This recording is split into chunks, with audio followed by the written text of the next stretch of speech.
O início da minha jornada, né, na verdade, foi dirigindo Uber. Eu era motorista de aplicativo quando eu tinha 20 anos de idade, 21 anos de idade, e foi assim que eu comecei a sustentar minha família, né? A minha história é um pouco diferente da maioria dos brasileiros, porque meu pai faleceu quando eu tinha 20 anos de idade, então desde essa época eu já era o único homem e principal provedor da minha família, da minha mãe, 2 irmãos menores de idade, né?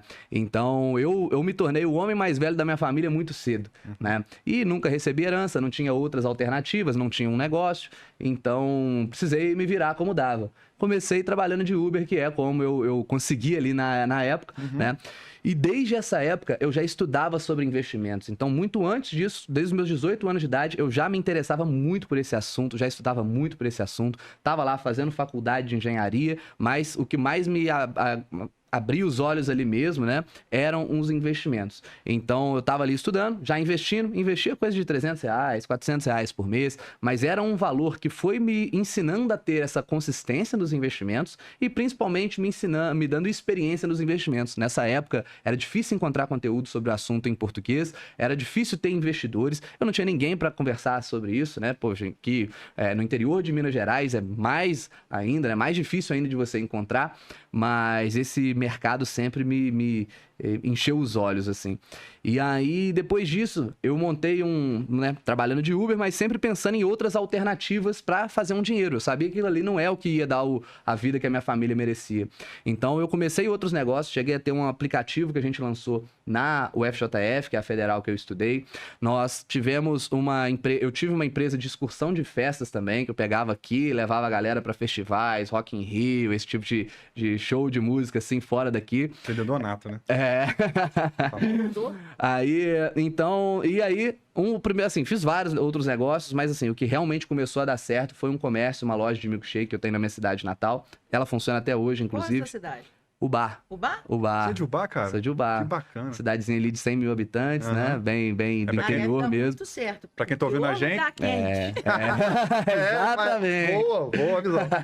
Quem conhece lá sabe. Pra quem tá ouvindo a gente, pra se localizar, ela fica a 100 quilômetros de Juiz de Fora. Na zona da Mata Mineira. Na zona da Mata Mineira, isso aí. Bacana. E me fala uma coisa, porque eu sou um ser curioso. Seu pai faleceu de repente, você ficou na mão, me conta. Sim, isso é importante. Não, é importante falar sobre isso mesmo, porque foi totalmente de repente, né? Então não é algo que assim, ele tava muito velho, ele tava com problema de saúde, nada disso. Pelo contrário, meu pai tinha 45 anos, eu treinava na academia com ele, pra você ter uma ideia. Então assim, eu comecei a treinar desde novo e treinava com ele. Ele jogava bola comigo, com os meus amigos e tudo. Ele era aquele paizão que era o mais presente, o mais, digamos que, saudável mesmo, né? Ele era exemplo de saúde, ele tinha um shape legal e tal. E aí... Do nada, ele tava viajando, ele vivia viajando, né? Então ele trabalhava, às vezes ficava 1 semana, 2 semanas fora, eu via ele mais nos finais de semana ali. E um dia ele tava viajando, a gente recebeu uma ligação de noite, minha mãe me chamou e tudo, e aí a gente recebeu a notícia, né? Então foi realmente de repente.